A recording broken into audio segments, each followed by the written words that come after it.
Hello everyone, welcome to our channel. इस video में देखेंगे कक्षा 8 के विषय एसएसटी सोशल साइंस के वार्षिक परीक्षा प्रश्न पत्र को। जी हाँ, बिल्कुल सही सुन रहे हैं। आप सभी की डिमांड पर हम यहाँ लेकर आए हैं कक्षा 8 के विषय एसएसटी के वार्षिक परीक्षा प्रश्न पत्र को, जिसमें आपके पूर्णांक रहेंगे 80 मार्क्स। तो पूरा वीडियो ध्यानपूर्वक केयरफुली देखिएगा, क्योंकि हम क्वेश्चंस के साथ साथ आपको आंसर भी बताते जाएंगे। तो पूरा पेपर आप केयरफुली देखिएगा। सभी प्रश्न करने अनिवार्य हैं। प्रश्न संख्या 1 से 6 तक प्रत्येक प्रश्न 1 अंक का रहेगा। 7 से 16 तक प्रत्येक प्रश्न 3 अंक का और 17 से 21 तक प्रत्येक प्रश्न 4 अंक का। और लास्ट के जो 22, 23, 24, 25 प्रश्न है वो प्रत्येक प्रश्न 6 अंक का रहेगा। तो पूरा पेपर आपको अटेम्प्ट करना है। उम्मीद है आपको पूरा पेपर समझ आएगा। तो स्टार्ट करते हैं फर्स्ट क्वेश्चन से। फर्स्ट क्वेश्चन है, वह कानून जो केवल स्थान विशेष के लिए प्रभावी हो वह है। 4 ऑप्शन दिए जाएंगे आपको यहाँ पर। आपको करेक्ट ऑप्शन चूज करना है, जो कि हो जाएगा ऑप्शन सी, स्थानीय कानून। सेकंड क्वेश्चन है, कानून बनाने की जिम्मेदारी है। तो कानून बनाने की जिम्मेदारी है संसद की। आप देखते होंगे कि संसद चलती है तब कानून बनाने की जो रहती है, वार्तालाप रहती है, वो चलती है। तो यहाँ ऑप्शन ए को करेक्ट कर देंगे, संसद की। ऑप्शन ए करेक्ट हो जाएगा। थर्ड है, वकील के जरिए अपना बचाव करने का अधिकार है। क्या है? मौलिक अधिकार, जो कि प्रत्येक व्यक्ति को है। प्रत्येक व्यक्ति अपना वकील रख सकता है, अपने अधिकार की जो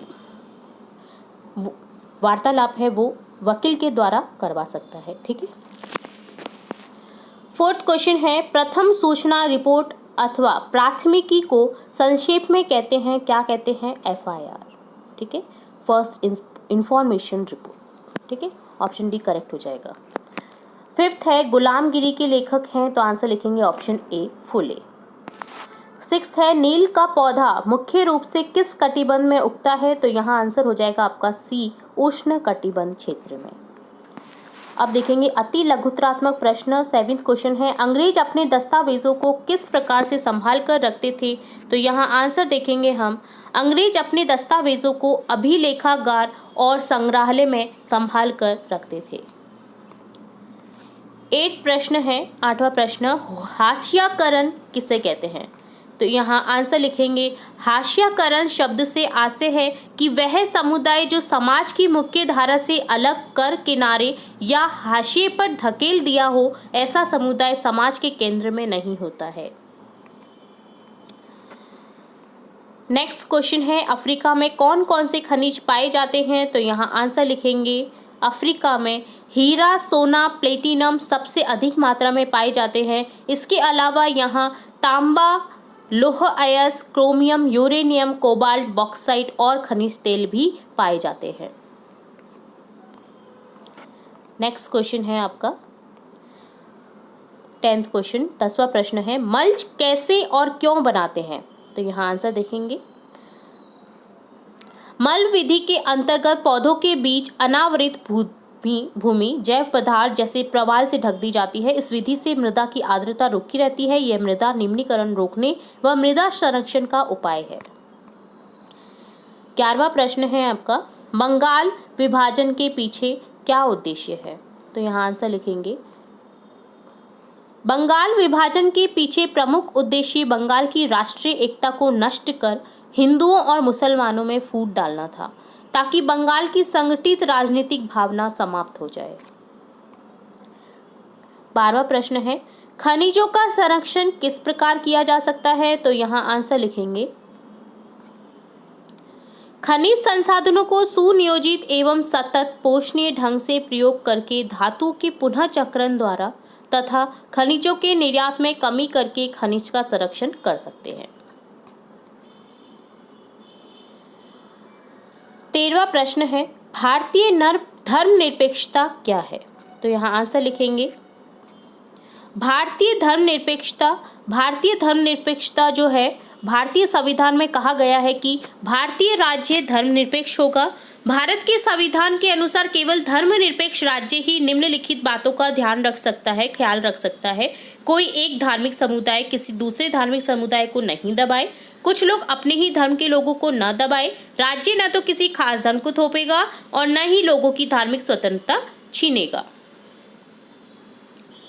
नेक्स्ट 14 क्वेश्चन है आपका, ईश्वर चंद्र विद्यासागर के प्रयासों से समाज में कौन कौन से बदलाव हुए? तो यहाँ आंसर लिखेंगे, ईश्वर चंद्र विद्यासागर ने विधवाओं के पुनर्विवाह का समर्थन किया तथा लड़कियों की शिक्षा पर बल दिया। उनके सुझावों को मानते हुए ब्रिटिश सरकार ने सन 1856 में एक कानून पारित किया जो विधवा विवाह की अनुमति देता था। तो जहाँ तक देखा जाए, अगर ब्रिटिश सरकार नहीं होती तो भारत में कभी भी ये जो कुरीतियाँ हैं चलती आ रही हैं, जो रूढ़िवादिता है वो कभी ख़त्म नहीं होती, क्योंकि एक तरह से ब्रिटिश सरकार ने जो यहाँ के लोग हैं उनको भले ही जो उनकी आय है या कुछ संपत्ति है वो हड़प ली हो या पैसा हड़प लिया हो, बट जो यहाँ के कानून हैं उनमें बहुत बदलाव किया है। यहाँ की सड़कों का निर्माण, यहाँ की बालिकाओं को पढ़ाना, यहाँ की विधवा विवाह, पुनर्विवाह जो ये सब होते थे, ये सब करवाया है, अंग्रेजों के द्वारा करवाया गया है। तो कई रूप से ब्रिटिश सरकार ने काफ़ी सहयोग किया है भारत में। चलिए नेक्स्ट देखेंगे। नेक्स्ट आपका है, जनता अपना प्रतिनिधि कैसे चुनती है? 15 प्रश्न है आपका, तो यहाँ आंसर देखेंगे हम। जनता अपने प्रतिनिधि को चुनाव में मतदान करके चुनती है। ये प्रतिनिधि जनता द्वारा 5 साल के लिए चुने जाते हैं।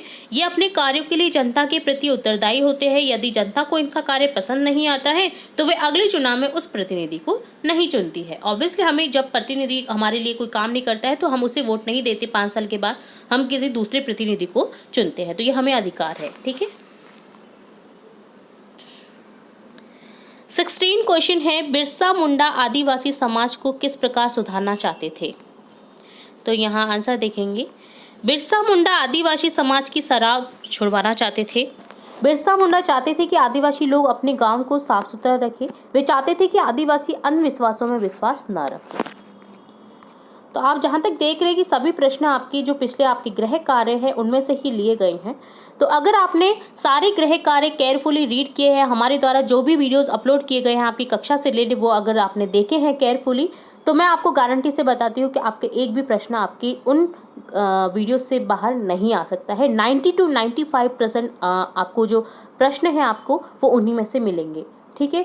तो अगर आपने अभी भी कोई वीडियो मिस कर दिया तो आप फटाफट से जाकर के उन वीडियोस को जरूर पढ़ें, ताकि आपका कोई भी प्रश्न मिस ना हो अपने एग्जाम में। और हम चाहते हैं कि आपके मार्क्स जो 80 मार्क्स हैं, आप पूरे 80 मार्क्स ला सकें अपने एग्जाम में। अब देखेंगे लघुत्तरात्मक प्रश्न। 17 प्रश्न है, विलय नीति क्या थी? किन किन रियासतों को इसका शिकार होना पड़ा?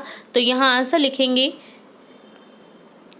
सन 1848 से 1856 के बीच गवर्नर जनरल बने लॉर्ड डलहौजी ने एक नीति बनाई जिससे विलय नीति कहा गया।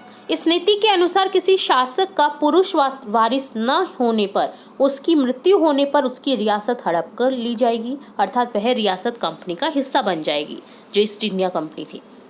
वह शासक किसी बच्चे को गोद लेकर उत्तराधिकारी नहीं बना सकेगा। कई रियासतों जैसे सतारा 1848, संबलपुर 1850, उदयपुर 1852, नागपुर 1853 और झांसी 1854 को इस नीति का शिकार होना पड़ा, क्योंकि वहाँ पर जो उत्तराधिकारी है वो किसी कारणवश नहीं रहे या नहीं हो पाए या मार दिया गया, तो वहाँ पर ये जो प्रथा है ये लागू कर।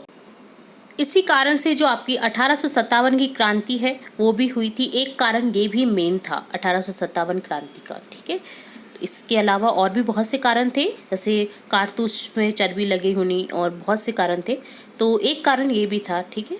चलिए नेक्स्ट क्वेश्चन देखेंगे। 18वां प्रश्न आपका, 18वां प्रश्न है आपका, प्राकृतिक वनस्पति और वन्य जीवों का संरक्षण क्यों करना चाहिए? तो 18वां प्रश्न का आंसर देखेंगे हम। बढ़ती जनसंख्या की मांग से प्राकृतिक वनस्पति तथा वन्य जीवों पर संकट उत्पन्न हो गया है। इस वजह से प्राकृतिक वनस्पति एवं वन्य जीवों के संरक्षण की आवश्यकता हो गई है। वन जीवों को आश्रय प्रदान करते हैं, पारितंत्र को अनुरक्षित रखते हैं, लेकिन प्राकृतिक आवास नष्ट होने से बहुत सी जातियां असुरक्षित व संकटापन्न हो गई हैं। इसके अलावा वनोन्मूलन, मृदा अपरदन, निर्माण कार्य, दावानल और भूस्खलन के कारण प्राकृतिक वनस्पति लुप्त होने के कगार पर है।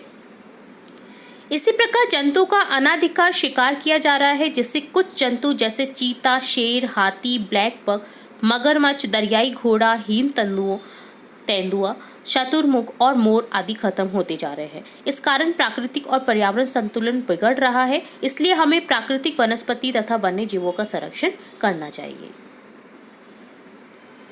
नेक्स्ट आपका 19वां प्रश्न है, फौजदारी कानून क्या होते हैं और कैसे काम करते हैं?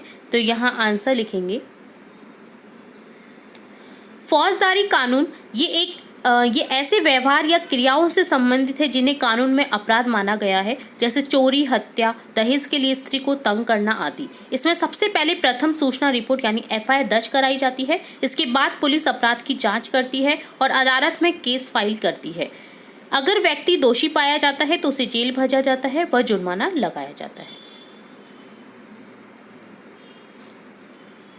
चलिए नेक्स्ट क्वेश्चन देखेंगे। 20वां प्रश्न, संसदीय शासन पद्धति क्या है? तो यहाँ आंसर देखेंगे, संसदीय शासन पद्धति क्या होती है समझेंगे कि भारतीय संविधान इसे अपनाया गया है। भारतीय संविधान में इसे लिखना है यहाँ पे, इसे अपनाया गया है। सरकार के सभी स्तरों पर प्रतिनिधियों का चुनाव जनता स्वयं करती है। संविधान में सभी वयस्क नागरिकों को मताधिकार दिया गया है। प्रत्येक व्यक्ति स्वयं चुनाव लड़ सकता है, चाहे उसकी पृष्ठभूमि कैसी भी हो। चुने हुए प्रतिनिधि जनता के प्रति जवाबदेह होते हैं। 21वां प्रश्न है, 1857 की क्रांति के बाद अंग्रेजों ने शासन में कुछ अहम बदलाव किए थे, कोई 2 लिखिए। तो यहाँ लिखेंगे, तो 2 कारण लिखने हैं। तो पहला कारण लिखेंगे कि अंग्रेजों ने राजा को अपनी ओर करने के लिए उन्हें अंग्रेजी शिक्षा देना प्रारंभ किया तथा पुरस्कार देना व उपाधियां देना भी शुरू किया, जिससे काफ़ी लुभान्वित हुए राजा और उनकी तरफ हो गए थे। राजा जो अंग्रेज है उनकी तरफ बाहर भेजे जाने लगे, अंग्रेजी शिक्षा मिलने लगी, तो उन्हें लालच आ गया इस चीज़ का, तो वो अपने आप उनकी तरफ अग्रसर हो गए। अंग्रेजों ने सामंत वर्ग की शक्ति को समाप्त करने की नीति अपनाई। ठीक है, तो ये 2 कारण हैं अंग्रेजों ने अपनाई जो 1857 की क्रांति के बाद। अब देखेंगे निबंधात्मक प्रश्न। 22वां प्रश्न है, नवीकरणीय और अनवीकरणीय संसाधनों को स्पष्ट कीजिए। इसके अथवा में है, संसाधनों का संरक्षण क्यों आवश्यक है? तो हम इसका आंसर देखेंगे। आप कोई भी एक अटेम्प्ट कर सकते हैं यहाँ पर। तो यहाँ हम दोनों ही आपको आंसर बता रहे हैं, आप दोनों में से कोई भी आंसर लिख सकते हैं। नवीकरणीय संसाधन समझते हैं क्या होते हैं। नवीकरणीय संसाधन वे संसाधन होते हैं जो शीघ्रता से नवीकृत अथवा पुनः पूरित हो जाते हैं। प्राय नवीकरणीय संसाधन असीमित मात्रा में होते हैं, जैसे हवा, सूर्य का प्रकाश आदि। अनवीकरणीय क्या होते हैं? अनवीकरणीय संसाधन वे संसाधन होते हैं जिनका भंडार सीमित है। भंडार एक बार समाप्त होने के बाद उन्हें नवीकृत अथवा पुनः पूरित होने में हजारों वर्ष लग सकते हैं, जैसे कोयला, पेट्रोलियम, प्राकृतिक गैस आदि। और इसके अथवा में देखेंगे अब, संसाधन कई प्रकार के होते हैं, जिनमें वे अधिकांश संसाधन ऐसे होते हैं जिनकी मात्रा सीमित होती है तथा इनको पुनः पूरित होने में हजारों वर्ष लग जाते हैं।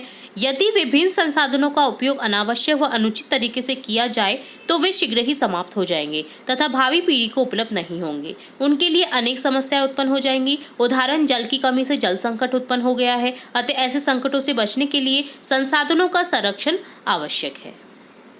तो दोनों ही प्रश्नों के हमने आंसर देखे हैं। आप कोई भी एक अटेम्प्ट कर सकते हैं यहाँ पर। 23वां प्रश्न है, निर्वाह कृषि और वाणिज्यिक कृषि को स्पष्ट कीजिए अथवा किन्हीं 3 फसलों के बारे में बताइए। तो आप कोई भी एक अटेम्प्ट करें यहाँ पर। हम यहाँ आपको आंसर बता रहे हैं। निर्वाह कृषि का तात्पर्य एक कृषक द्वारा अपने परिवार की आवश्यकताओं को पूरा करने के लिए खेती करने से है। इसमें पारंपरिक तरीके एवं निम्न प्रौद्योगिकी की सहायता से खेती की जाती है, जिससे उपज भी कम होती है। निर्वाह कृषि को पुनः 2 भागों में विभाजित किया जा सकता है, जैसे गहन निर्वाह कृषि, आदिम निर्वाह कृषि।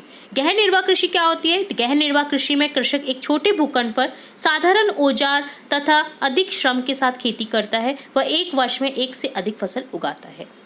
आदिम निर्वाह कृषि में स्थानांतरित कृषि और चलवासी पशुचारण शामिल है।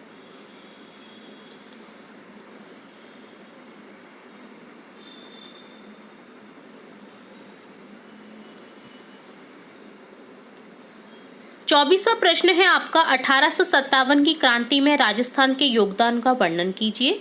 तो यहाँ आप आंसर देखेंगे। 1857 की क्रांति के समय राजस्थान में 6 सैनिक छावनियां थी। नसीराबाद, नीमच, देवली, ब्यावर, एरिनपुरा और खेरवाड़ा। बहुत इंपॉर्टेंट प्रश्न है ये, आगे आपके आने वाली एग्जाम्स में भी और अगर आप कंपटीशन के एग्जाम देते हैं तो भी। जिनमें से 2 छावनियां ब्यावर, खेरवाड़ा ने क्रांति में भाग नहीं लिया। 1857 के स्वतंत्रता संग्राम के दौरान राजस्थान की जनता एवं जागीरदारों ने विद्रोहियों को सहयोग व समर्थन दिया। राजस्थान में क्रांति का प्रारंभ 28 मई 1857 को नसीराबाद छावनी की 15वीं बंगाल नेटिव इन्फैंट्री के सैनिकों द्वारा हुआ। नसीराबाद छावनी के सैनिकों में 28 मई 1857 को विद्रोह कर छावनी को लूट लिया तथा अंग्रेज अधिकारियों के बंगलों पर आक्रमण किए। मेजर स्पोर्टिस, पूर एवं न्यूबरी की हत्या के बाद शेष अंग्रेजों ने नसीराबाद छोड़ दिया था। विद्रोह सैनिक चलो दिल्ली मारो फिरंगी के नारे लगाते हुए दिल्ली की ओर चल पड़े। एरिनपुरा के विद्रोही सैनिकों की भेंट खेरवा नामक स्थान पर आउवा ठाकुर कुशाल सिंह से हुई। ठाकुर कुशाल सिंह, जो कि अंग्रेजों एवं जोधपुर महाराज से नाराज थे, ने इन सैनिकों का नेतृत्व करना स्वीकार कर लिया।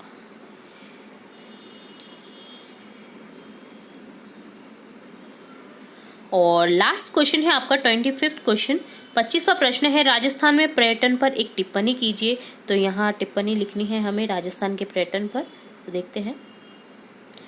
पर्यटन की दृष्टि से हमारा राजस्थान संपूर्ण विश्व में प्रसिद्ध है। विश्व के कई देशों एवं भारत के सभी राज्यों से प्रतिवर्ष लाखों की संख्या में पर्यटक राजस्थान आते हैं। राजस्थान का गौरवमय इतिहास एवं ऐतिहासिक घटनाओं से संबंधित स्थान, अरावली जैसे भौतिक स्वरूप, झीलें, थार का रेतीला मरुस्थल, विभिन्न वन्य जीव, किले, छतरियां, मंदिर, दरगाह, मेले, सांस्कृतिक विविधताएं आदि पर्यटकों को आकर्षित करते रहे हैं। लोक संगीत, नृत्य, कला आदि राजस्थान की सांस्कृतिक विविधताओं के बारे में जानने और सीखने के उद्देश्य से भी यहाँ अनेक पर्यटक आते हैं। पर्यटन से न केवल राष्ट्रीय एकता की भावना का प्रसार होता है बल्कि आय एवं रोजगार के अवसर भी उपलब्ध होते हैं। साथ ही पर्यटन से हमारी सांस्कृतिक धरोहर को संरक्षण मिलता है। राजस्थान के प्रमुख पर्यटन स्थलों को 3 भागों ऐतिहासिक, भौगोलिक और प्राकृतिक एवं धार्मिक पर्यटन स्थल में बांटा जा सकता है। इस तरह से कंप्लीट होता है आपको 2500 प्रश्नों के जो आंसर्स हैं। तो उम्मीद है आपको पूरा पेपर समझ आया होगा और हम यही उम्मीद करते हैं कि हमारे चैनल से आपको थोड़ी भी अगर हेल्प मिलती है तो आप हमें कमेंट बॉक्स में ज़रूर बताएंगे। हमारा चैनल हमेशा से दुआ करता है कि जो हमसे जुड़े हुए हैं, जो नहीं भी जुड़े हुए हैं, सभी स्टूडेंट्स को किसी भी तरह से लाभ मिलता रहे, अपने वीडियो से रिलेट, अपने कक्षा से रिलेट, अपने प्रश्न पत्र से रिलेट। तो हम यही उम्मीद करते हैं कि आपका जो आने वाली एग्ज़ाम्स है वो बहुत अच्छे से हो। सभी स्टूडेंट्स को हमारी तरफ से बेस्ट ऑफ लक। उम्मीद है आपको पूरा पेपर समझ आया होगा। तो इसी के साथ हम मिलते हैं एक और नई वीडियो के साथ और भी नई वीडियो लाते रहेंगे हम आपकी कक्षा से रिलेट। तो जुड़े रहिए हमारे चैनल के साथ। वीडियो को पूरा देखने के लिए धन्यवाद।